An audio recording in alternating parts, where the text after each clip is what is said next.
mention my name in the name I just stalked quickly. All right, Scott Jennings, Chief Justice John Roberts, nominated to the Supreme Court during the George W. Bush administration, in which you served so honorably. Why is he wrong? I worked on his confirmation, in fact, when I worked there.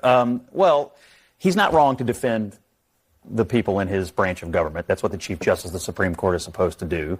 And so, and I'm not sure, people need to be impeached over decisions. However, I am quite sure that some of these judges are dramatically overstepping their authority. And I think not just in the rulings that we talked about in the intro, but in other rulings, there are legitimate questions about whether the president's core constitutional functions are being impeded. I would hope that the Supreme Court would get involved in some of these questions sooner rather than later so that we can get some clarity here, because I think it's crazy to think that individual district court judges should be able to stop the president from shipping terrorists out of the country. Or even tonight, there's a ruling on the military saying the commander-in-chief of the military can't set standards for who can be in the military.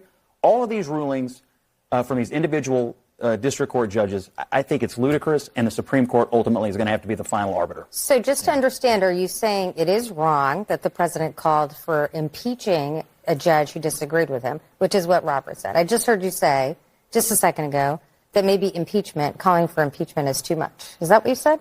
Yeah, I don't think we should impeach judges over rulings, but I think it's also, if I were Donald Trump, I'd be pissed as well, because I think some of these rulings are crazy. They put the national security of the United States in danger, and he needs to be allowed to operate as the president as the Constitution dictates. I think the question in these cases is really whether the assertions the president is making are actually true, or whether they're doing what we've seen in other cases where they're rounding up people who have not committed any crime, who are not criminals in the United States, and sending those people to places they've never even lived before. So I kind of think it's actually reasonable in our system of constitutional democracy, which we hear so many lectures from Republicans about why the Constitution is so important. Your administration let them all in. We're trying to get rid of them. I totally get why you're upset. Slightly different. Actually, no. See, I think it's a fascinating thing, because this whole debate is you want to make it about just criminals, but that is not what's happening. I think it's really illegal immigrants, so they are criminals. They are criminals there. They're illegally in the country. And then two. No. Keep it on the court for just a second here. Sure. And John Roberts and impeachment and the role that the judiciary has. And I just want to read to you from a document that I'm fond of, the Constitution of the United States.